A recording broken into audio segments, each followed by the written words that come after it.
Hi guys, അപ്പോൾ ഇന്നത്തെ പരിപാടി എന്താണെന്ന് വെച്ചാൽ പ്രഷർ പമ്പ് സെറ്റ് ചെയ്യലാണ്. അത് VGuardൻ്റെ VB24 എന്ന് പറഞ്ഞൊരു മോഡലാണ്. ഇതിൽ പമ്പ് സെപ്പറേറ്റും പ്രഷർ ടാങ്ക് സെപ്പറേറ്റും ആണ് കേട്ടോ വരുന്നത്. അപ്പോൾ ഇതിൻ്റെ പമ്പ് അൺബോക്സ് ചെയ്താൽ നമുക്ക് ഇങ്ങനെയാണ് വരുന്നത്. ഇതിൻ്റെ കൂട്ടത്തിലൊരു ഫ്ലോട്ട് സ്വിച്ച് കൊടുത്തിട്ടുണ്ട്. ഫ്ലോട്ട് സ്വിച്ച് എന്തിനാണെന്ന് വെച്ചാൽ ടാങ്ക് കാലി ചെയ്യുന്ന സമയത്ത് നമുക്ക് ഡ്രൈ ആയിട്ട് റണ്ണാകാതിരിക്കാൻ വേണ്ടിയിട്ടാണ്. പേര കയറിയിട്ട് പമ്പ് നാശം. പിന്നെ എന്താണെന്ന് വെച്ചാൽ ഇതിൻ്റെ ഇന്നും ഔട്ടും വരുന്നത് 1 ഇഞ്ച് തന്നെയാണ്. ഇതിൻ്റെ ടാങ്ക് വരുന്നത് 24 ലിറ്ററാണ്. അതാണ് VB24. ഇതിൻ്റെ മേലെ ഒരു ബ്ലാക്ക് കളർ ഹോൾഡ്, അത് ഒരു എയർ വെൻ്റാണ് കേട്ടോ.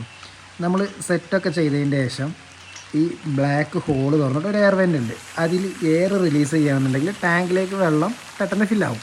അപ്പോൾ അതിന് വേണ്ടിയിട്ടാണ് ആ ഒരു എയർ വെൻ്റ് കൊടുത്തിട്ടുള്ളത്.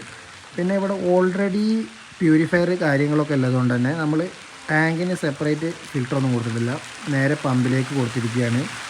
പമ്പിൻ്റെ ഔട്ട് എടുത്തിട്ട് ലൈനിക്കും പോയി. പിന്നെ കറണ്ട് ഇല്ലാത്ത സമയത്ത് തന്നെ ഗ്രാവിറ്റി പ്രഷർ ഉണ്ടാകാൻ വേണ്ടി നമ്മൾ ലൈന് ബൈപ്പാസ് ചെയ്തിട്ട് NRV ഇട്ട് കൊടുത്തിട്ടുണ്ട് കേട്ടോ. അപ്പോൾ ഇതിൻ്റെ റണ്ണും ഔട്ടും കാര്യങ്ങളൊക്കെയാണ് അടുത്ത വീഡിയോയിൽ കാണിച്ചു തരാം. Thank you.